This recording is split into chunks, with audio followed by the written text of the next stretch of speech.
Yo, what's up guys? I got another Zippo trick for you. I know, bear with me. But I know it's only like a third trick or whatever, but it's called hot swing.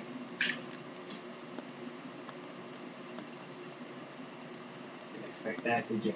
Well, of course you did. It's a swing and it's hot.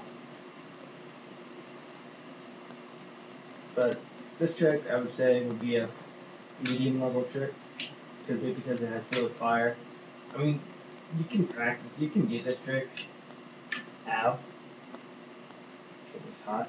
You can do this trick without the fire, because all it is basically you're just swinging around, and the fire just adds more flair, I guess. This is just, you can call this cold swing, safety swing, and then when you're ready, you light it. Now,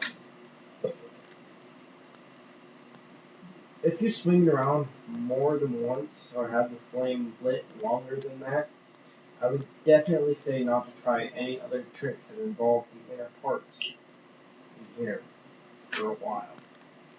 Because that needs to cool down before you can touch this or this, possibly in the body. Because it does get hot, trust me.